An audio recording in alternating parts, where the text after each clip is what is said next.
One is in, one is out, though they're in different races. Democratic Senate candidate Mike Johnston is dropping out of the field trying to take on Cory Gardner.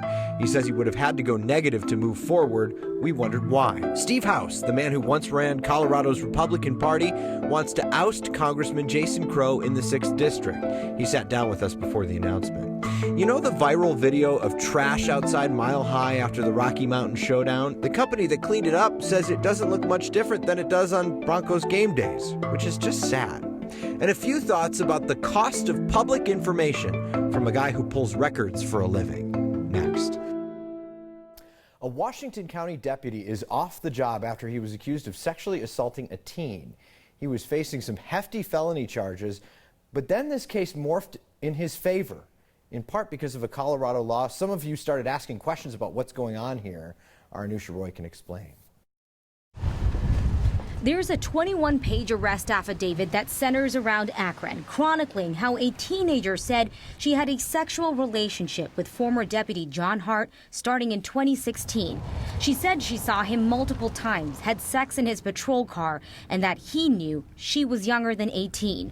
Hart denied all of this in these court papers, but the allegations were so serious he was charged with sexual assault by a person in a position of trust and pattern of abuse. He was fired from his job last October, but when he went to court last week, things took a turn. It may have been unexpected to others, but because of the gag order, we don't have the ability to inform the public or anyone else as to the plea negotiations. Brittany Luton is the 13th Judicial District Attorney. She said Hart pleaded guilty to 2 misdemeanors, including misdemeanor sexual assault. Yes, we said a misdemeanor. It seems counterintuitive, but it's possible because of a Colorado law that seems to zero in on 15-year-olds. If you are under the age of 15 and there's more than 4 years age difference, then it's a felony. But when someone is 15 or 16, the rules start to change. If you are 15 or 16 and it's more than 10 years age difference, and there's no position of trust and there's no forcible rape, that's when you can get a class 1 misdemeanor. Which begs the question, what happened in this case? But because of the gag order, Luton can only say this law played a role in the ultimate outcome, but couldn't go into more details. And as confusing as the law is, the DA says it does have its benefits. We are able to utilize different statutes to still get what needs to happen, which in many cases is offender registration. Luton wasn't the only attorney today who told us they aren't sure why the law is written this way, only that it is. So in this particular case, the former deputy was charged as a person in a position of trust, which is part of the reason that the charges were originally a felony. But again, Steve, that gag order is in place because of how sensitive this case is. It also stops us from finding out some of those details behind those decisions. So what was once a felony, now a misdemeanor. Any idea what the punishment might be? Yeah, so that's all going to be set in December. But what it could carry is that he will have to register as a sex offender, and also that he could be possibly going to county jail or maybe even straight to probation. Honestly, it just depends on what the judge says, but either way, a whole lot more lenient than what a felony would carry. And I couldn't help but notice you were talking to Brittany Luton. We know Brittany Luton is being investigated right now because of some potential misconduct. Did you get a chance to ask her about that? Yeah. So we've definitely talked about that here as well on this show. And she said today that she wanted to talk about it, but can't because it's an ongoing investigation. And because we've brought it up on Next, wanted to make it very, very clear that she is still showing up to work every day. Steve. All right, Anusha Roy, thank you. Denver attorney David Lane is no stranger to the death penalty or controversial clients, and his latest case is no exception. Lane has agreed to represent the man accused of murdering 22 people and wounding more than 20 others at an El Paso Walmart in early August. The suspect is expected to face domestic terrorism charges, which carry a possible sentence of death. Lane has previously represented 2 inmates who murdered guards in Colorado prisons and has taken numerous civil rights cases on. He was also the attorney for former University of Colorado professor Ward Churchill. The crowded Democratic field in the race for Senate in Colorado just got a bit slimmer. Former state senator Mike Johnston dropped out of the race this morning. His announcement comes after news that the former governor got in the race. I think I looked at the race ahead and realized it would be expensive and a negative primary. And I think that's not who I am, and that's not what I believe. That's not the type of politics I've tried to build. And I think that I didn't want to be a leader in that kind of race. And I think I didn't want to do anything that would help risk the chance that we might lose this seat. All of my supporters got in because they wanted to win this seat and flip back the Senate. And they wanted to build faith that there was a different kind of politics that was possible. I think we couldn't do both in this kind of race. So I thought it was better for me to be not on the ballot, but still in the battle to try to win this seat. When you say you'd have to go negative, who do you think you'd have to go negative against? Well, I just think, this race certainly changed. When we were, several weeks ago, I think we were in a great position as the potential frontrunner to help win the race and do it in a positive way about what we were for. I think the former governor's entrance into the race changes that race, and now it becomes more of a race about, why not John Hickenlooper as opposed to why yes to Mike Johnston. And I think that's not the kind of race I wanted to lead. I like to believe that you build politics based on inspiring people about what's possible, not on the politics of destruction. And I just think that wasn't something that I thought I wanted to be a part of. What's next for you? That was the same question my 7-year-old daughter asked me when I told her this decision, and my 2 sons, and I don't know the answer to that. What I told them and what I know is, this process, the campaign, has made me believe even more deeply in the issues that were at stake and that I worked on. I think climate is an existential threat. I think that the issue of restoring and making democracy work again is a huge issue. I'll stay committed to those long term. I plan to be in Colorado for a long time, putting my shoulder to the wheel in whatever way I can make a difference, and whether that's in office or in a nonprofit or as a citizen. I don't know what the answer will be, but I'm deeply committed to stay involved in these issues, and I will. Johnston's campaign is ending a week after former Governor John Hickenlooper entered that race. Hickenlooper tweeted a response today saying Johnston is a friend and a great Coloradan, adding Johnston will continue to help Colorado do great things going forward. As Johnston exits the race for Senate, a well-known Republican enters a congressional race. This morning, the former leader of the Republican Party in Colorado, Steve House, announced that he is running for Congress in District 6. He'll take on recently sworn-in Democratic Congressman Jason Crow. Before his announcement, I asked House why he thinks Crow should be defeated. I think right now we're at this place in America where we're on the threshold of the greatest decade and a half of innovation in our nation's history. I think we need to lead on that. And I think to lead on that, you got to stop focusing on what happened in 2016, and you got to start thinking about what would America look like if this innovation came to play? And I think leadership is going to take us there on issues like healthcare and education, transportation, environmental sciences. There's a lot of solutions that are coming. If we don't govern well, we're not going to get there. And I think we need more leadership in that category. What are some votes that Jason Crow has cast that you disagree with? I haven't really looked at his record so much yet. I mean, I've watched him support Nancy and AOC and the agenda of the left, pretty much straight line. I've watched the issues that they've been involved with the detention center. I just haven't seen him lead on the issues that are going to be good for the district itself. I think you get focused on Washington and you forget where you were at home. Right now, the district, with its half a dozen great cities and the complications that they're going through and opportunities they have, he needs to lead at home, and I don't think he's done that as well as he should. We'll hear more from Steve House tomorrow, including what he believes his district thinks of President Trump. And as always, we have the full conversations with both Mike Johnston and Steve House up on the next YouTube channel.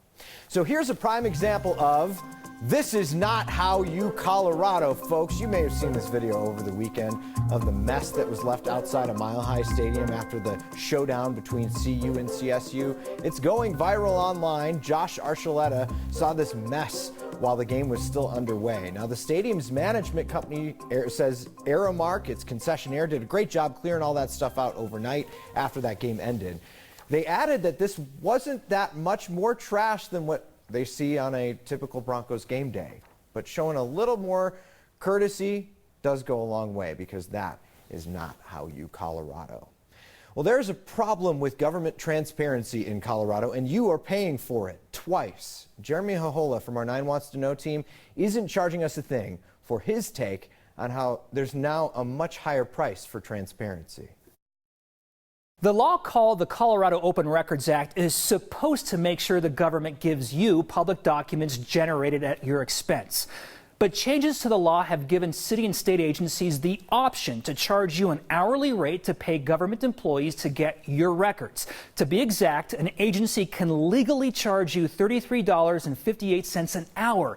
That is 3 times the minimum wage in Colorado.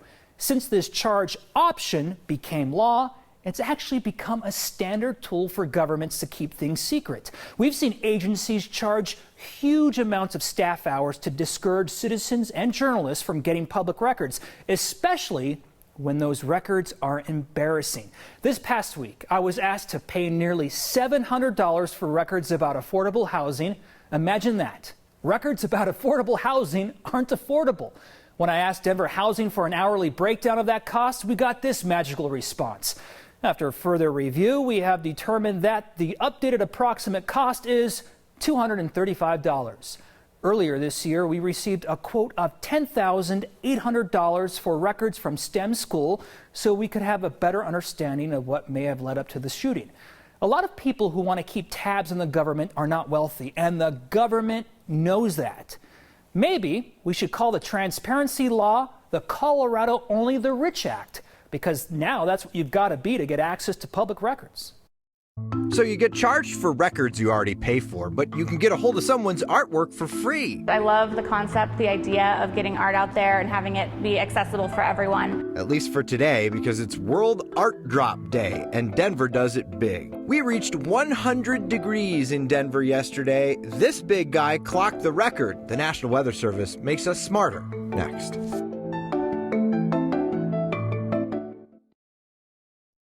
Oil and gas companies working in Adams County have some new rules to follow starting today. County commissioners approved changes to setback rules. That means oil wells cannot be within 1,000 feet of homes and schools in unincorporated parts of the county.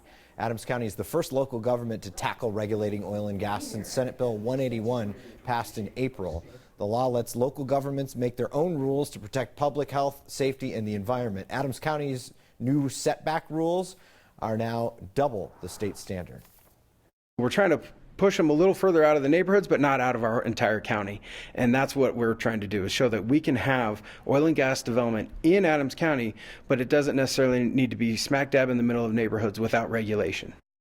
Adams County will also lift a 6-month moratorium on new drilling. Right now, there are 749 oil and gas wells inside that county.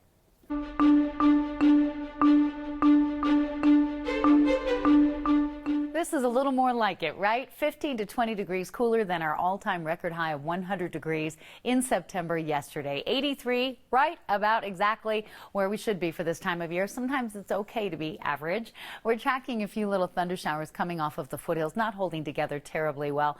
Nothing severe, but we have widely scattered storms expected again tomorrow. The front came in this morning from the north. You probably felt it with the wind shift and a little bit of cloud cover out there, but pretty quiet this evening and again tomorrow. There will be some thunderstorms in the mountains and the foothills by noon, and then a couple of those will cruise over Denver between 2 and 4 tomorrow. Tonight, comfortable sleeping weather with temperatures in the mid-50s and partly cloudy skies. Tomorrow, sunshine and 90.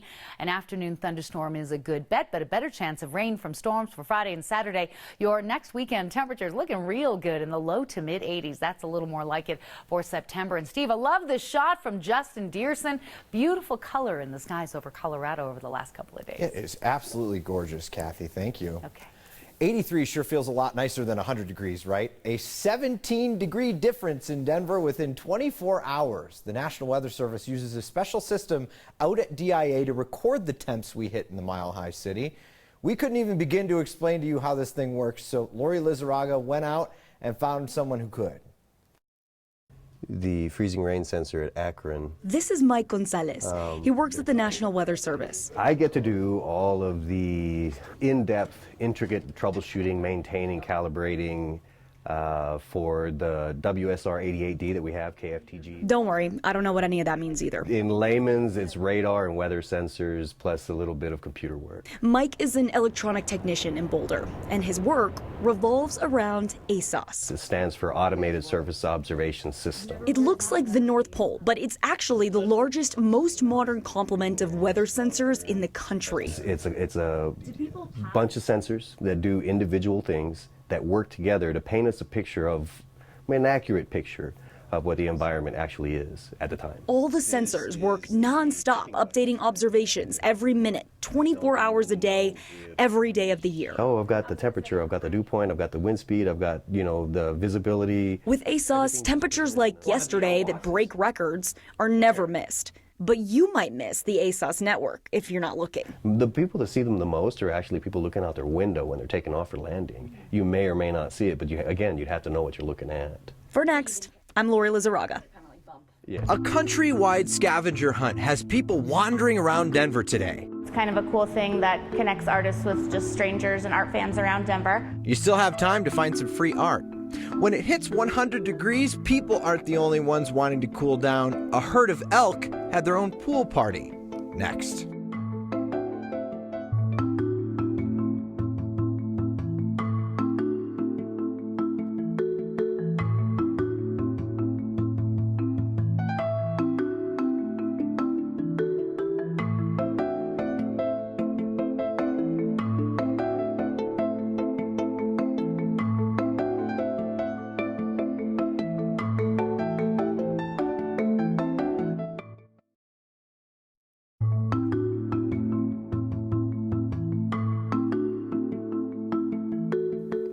A good art collection could cost you millions of dollars. But if you knew where to look in Denver today, you could get a piece for free.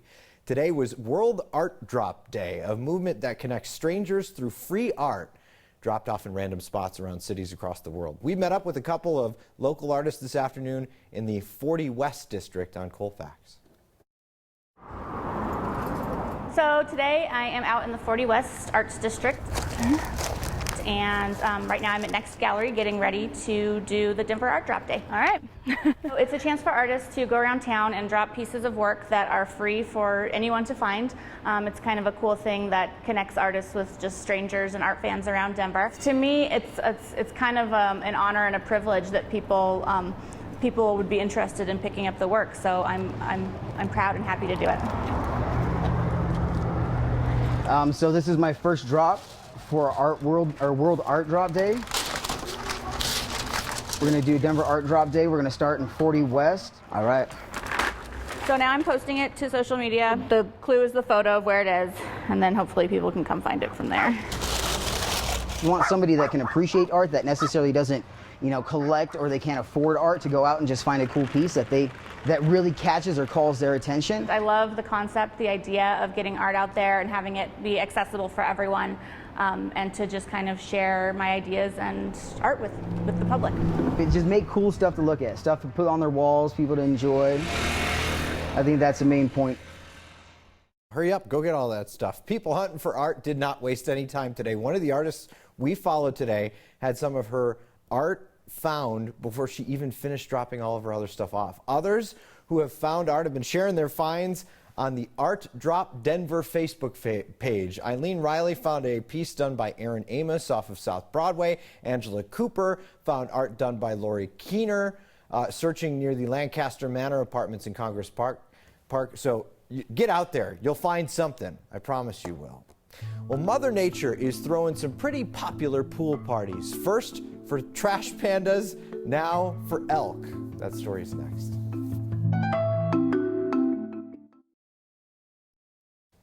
The most Colorado thing we saw today is Mother Nature and a pool party. Our viewer Kathy, Julie, all three of them, Kathy, Julie, and Mariana took a few pictures of elk in Estes Park soaking in the water trying to cool off on one of the hottest days of summer. Obviously, animals in Colorado know that summer is coming to an end. Last week, we showed you a group of trash pandas getting into a last-minute pool party in someone's backyard. What's the most Colorado thing you saw today? Email us pictures to next@9news.com or get our attention with the hashtag HeyNext. So Heather writes in, she says, Steve Steger looks like Kyle's brother. Do we really look that much alike? I never thought we did, but that's part of the reason I grew the beard, was to set us apart. Oh well, see you next time.